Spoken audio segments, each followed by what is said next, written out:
At the time this is uploaded, the Daytona 500 is 24 hours away. Let's get our last minute picks in.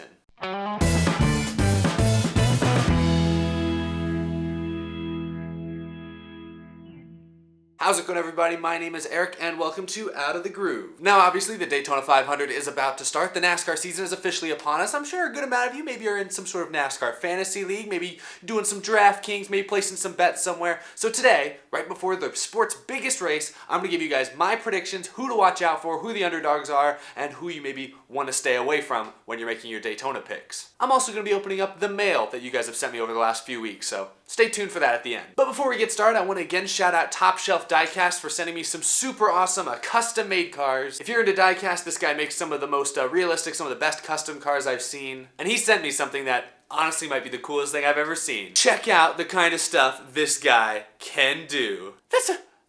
That's my show! Super cool to have my logo like that on a diecast. That's awesome. So another big shout out to TopShelfDiecast.com. If you're in the market for some new, kind of hard to get diecast, go check out his website. Link is in the description. And use the code Estepp when checking out. It helps me out a ton. Now it's time to talk Daytona 500 picks. Now Daytona's a restrictor plate track. It's a super speedway, one of the toughest ones to predict. But I think we've seen, at least in the last couple of years, you can kind of start to sense trends just from what you see during practice, qualifying, and in this case we've had the dual races, the clash. I think we have a lot of information to go off of that I feel like I can make a pretty solid pick for this race. Let's start off though by looking at the official betting odds of this race. As you can see, America has Brad Keselowski as the favorite for the Daytona 500. In fact, their first 5 favorites, you can see they're all Fords, which I think might come into play. That's pretty important. Overall, I think this makes a lot of sense. Notably, you don't have the pole sitter William Byron on here, which I think is a little surprising, but we'll talk about that. So Brad Keselowski, according to Vegas, is the betting favorite, but to start out, I want to go over the drivers that I would steer clear of this week. A couple drivers that at most tracks I would pick probably to be top 5 favorites, but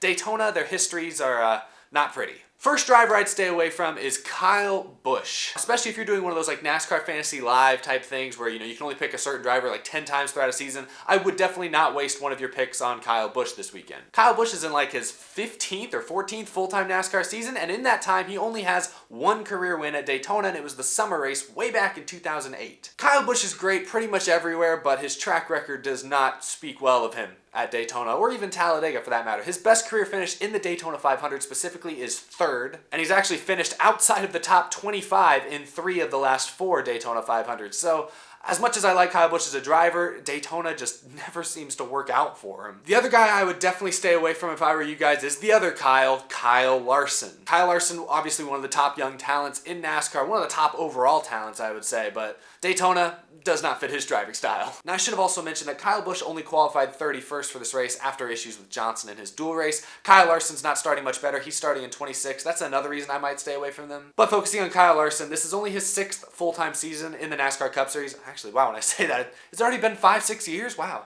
But anyway, my point is he's only raced at Daytona 10 times in his Cup Series career. Only 5 of them have been the Daytona 500. So not a huge sample size, but it is worth noting his best finish in the Daytona 500 is only 7th. And also overall, I feel like the speed at Chip Ganassi Racing has kind of been lacking this week. Like they've been a little further behind their Chevy teammates, Hendrick Motorsports. They've obviously have not had the speed that the Fords at Penske and Stewart-Haas have had. Maybe not even the Toyotas. So I don't know. I'm not really feeling Chip Ganassi Racing this week, really any of their drivers. But Kyle Larson's the one guy that just never has luck at super speedway tracks, so I'd stay away from him as well. Now I want to talk about the dark horses, the underdog picks. Someone that, might be a good value pick depending on what kind of league you're in, what kind of deal you're doing. Some of these guys might fly under your radar at first, but some of their recent success at restrictor plate tracks, recent history, I think could make them a good pick for this weekend. I'll start with rookie driver Daniel Hemric. Now first off, he's a rookie. Not a lot of experience, I know. He's also starting 29th, which is not great. But the reason I would be excited for Daniel Hemric is he's driving RCR equipment. RCR won this race last year, and they have shown some speed during speed weeks, during practice, even during the dual races. But where they showed the best speed was during qualifying. Daniel Hemric actually qualified 5th during single car runs. Now obviously that didn't count because they only locked in the top 2. He had to go race in the duels and didn't do as well there. But what qualifying showed me is that the RCR cars have speed. Maybe not quite as much as the other Chevy drivers like at Hendrick Motorsports have, but not far off. And we saw last year, Austin Dillon in an RCR car managed to win the race. So I think things can work out for Hemric. And he's got 2 other teammates out on track with him. Tyler Reddick and Austin Dillon are also in this race. So that's a 3-car team. That's a lot of people to work with, potentially. Now, these other guys I feel a little bit more confident in saying. Ricky Stenhouse Jr. is another underdog pick. He's starting this race in 5th. Now, if you think Ricky Stenhouse Jr. at restrictor plate tracks, the first thing you might think of is all the wrecks he kind of caused at Daytona over the summer. But what I choose to think about are the 2 wins he had at restrictor plate tracks in 2017. Roush Fenway has always had a good super speedway program as long as I can remember. Also, Ford engines and the Mustangs look super duper fast this weekend, so he ran well in his dual race, finished second in his dual race. Ricky Stenhouse Jr., don't sleep on him. He might kind of have a resurgence back on from what we saw in 2017 when he won 2 races. Not enough people, in my opinion, are talking about William Byron. He's paired up with Chad Knaus this year for the first time. This is the first official race he will be running with Chad Knaus as his crew chief, and we've already seen that combination pay dividends for William Byron. They sat on the pole for this race. William Byron is starting first for the Daytona 500, driving in Hendrick equipment, driving the famous number 24 with the flames on it. The storyline just feels right. I know William Byron doesn't have a lot of experience, but he clearly has a lot of speed in that car, and he has extremely talented veteran leadership atop the pit box with Chad Knaus. Not saying he's the favorite to win, but I don't think enough people are talking about him. He's going to have the best track position at the start of this thing, and he might have a good enough car to just kind of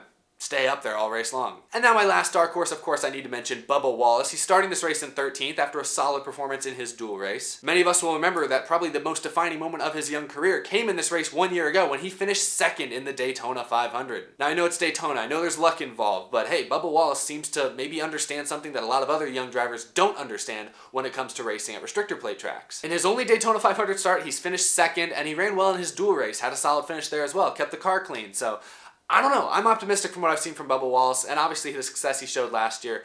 I don't know. Keep an eye on him. If you're going to pick Bubba Wallace, like in a fantasy league, Daytona is probably one of the only tracks I'd do it. So, hey, if you're going to take a chance on, this is the week to do it. Now I want to talk about the actual favorites in this race. Now that, remember those odds I showed you earlier, I think those are pretty accurate. I think they made a pretty good call here with most of those. The Penske guys, most notably Brad Keselowski and Joey Logano, are going to be great picks in my opinion. Joey Logano won his dual race on Thursday. Brad Keselowski's had tons of success at restrictor plate tracks in his career. Both very talented drivers, both veteran drivers, both have that Ford power underneath them. We saw in the Clash especially how really when they got in that bottom lane, it was just the 3 of them, Blaney, Keselowski, and Logano, they were able to make something happen. Like, no other teams really were able to make anything happen like that in that race, except the Penske guys. So they have a lot of speed. Brad Keselowski's been very confident in the Ford Mustangs all week, all during speed week so far, so keep an eye on Keselowski, Logano, even Ryan Blaney, I guess. I have really high expectations for Stewart-Haas Racing. They've been okay so far, not quite as good as I would have liked. Kevin Harvick did win his dual race. He won the first dual on Thursday night, so maybe that's a step in the right direction for them. I'd keep an eye on Kevin Harvick. He's a veteran. He's going to be starting up there in the top 5, so look for him to possibly take control of this race. And remember, Stewart-Haas Racing dominated the most recent restrictor plate race we had. At the end of last season, we went to Talladega, and those 4 SHR cars just dominated. They were way better than everybody else. It wasn't even close. So keep an eye on Stewart-Haas Racing, especially new guy, Daniel Suarez. Look for him to maybe have a big moment to start this season. But none of those guys I just mentioned are my actual pick for the race. My pick to win the 2019 Daytona 500, the 61st running of the Great American Race,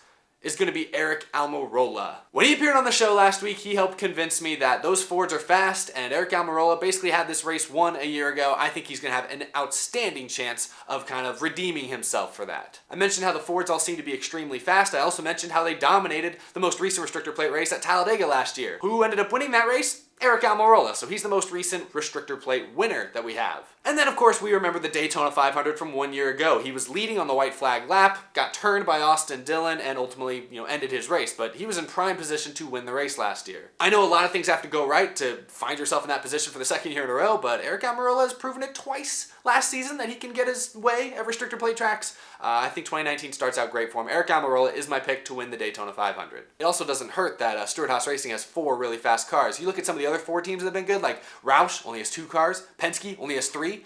Stewart-Haas Racing's got 4 cars. If they're all up front, they will work together, and that can be a devastating drafting group right there. So anyway, y'all, of course, that is my pick, Aric Almirola. Those are all my predictions. Let me know what you think down in the comments. Do you agree with me? Do you disagree? Hopefully this helped you out. Hopefully this gets you really hyped up and excited for the Great American Race tomorrow. Now, before I wrap this episode up, like I said at the beginning, I'm going to be opening up the mail that you guys have sent me over the last, I think most of this has come in the last 3 or 4 weeks. Remember, I have a P.O. box down in the description. If you want to send me some cool NASCAR stuff, I will show it off and shout you out in a video like I'm about to do right here, right now. So, hope you guys enjoy. First thing I got here is from Mills in New Jersey, and he sent me something super freaking awesome that I didn't know existed, but I'm glad I have now. The NASCAR Winston Cup 2003 Year in Review DVD. And those of you who don't know why this year might be significant, I'm a Matt Kenseth fan if that isn't obvious. Matt Kenseth's championship season 2003, super cool. I'm gonna have to check this out. DVD, I guess, recapping the whole year. Look at these guys on this cover. Some classic faces right there. Newman, Kenseth Jr., Gordon. Oh my goodness, that's a throwback right there. So thank you for sending me this. Jason here from Kentucky sent me some really cool stuff I want to show y'all. He said he was cleaning out some of his old NASCAR stuff, saved almost all of his old Bristol race tickets, and he says Bristol used to put the past winners of races on their tickets, so here are the Kenseth ones he had. You guys know what I like, so check out these old Bristol tickets. I've never been to Bristol, but these are super cool. All of these have Matt Kenseth on the front,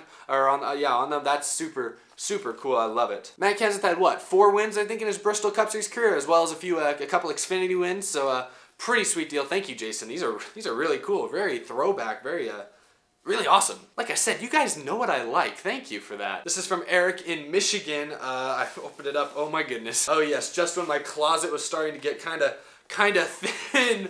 Oh my goodness. Yeah. Well, cool. This should fit me then. Sweet deal. Oh, I love these old NASCAR shirts. I say old NASCAR shirts. They still basically make all the shirts that look like this. This is awesome. Well, thank you. Thank you, Eric. I will definitely, I'll give this thing a good wash first, but then, yeah, I will wear this loudly and proudly. What else do we got here? Okay, this is awesome. From Doug in Virginia. He's a 1/64 scale diecast collector, and it looks like he also has been making custom diecasts, and I guess that's what he sent me here? Oh, look at these cars. It's a gold version of Ryan Blaney's dual win car from last year. Look at that is incredible. It's even got the gold tires.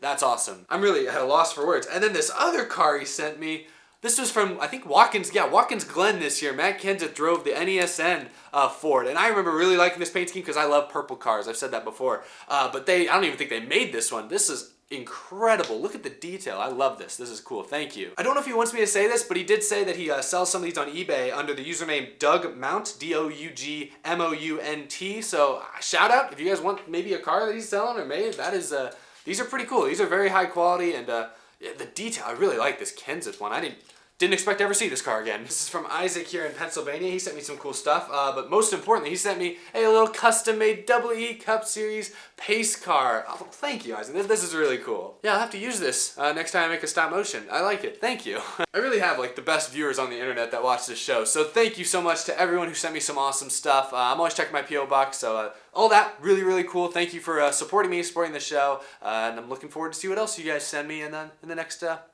few weeks. But with that being said, I guess this episode is over. Thank you everyone for watching. As always, you can follow me on Instagram or Twitter. Have a lot of fun over there. You can also, I already shouted out the P.O. box. You can also get an Out of the Groove t-shirt. That's also down there by the description if you want to help support me, support the show. I really appreciate it. And then of course, a big thank you to my amazing Patreon supporters. Michael Harrison at GWasOfTheStars, SelfishGifts.com, Mentally Defective, Cameron James, Tice Moore, John Koblenz, Tim Shingen, Jason R. Long, Wesley Donaldson, Isaac Dennison, Mika Suzuki, and iFantasyRace.com, and the rest of these amazing supporters. Thank you all so much for helping this show grow. Really made a lot of amazing strides last week on this episode. We had Eric Almirola on the show.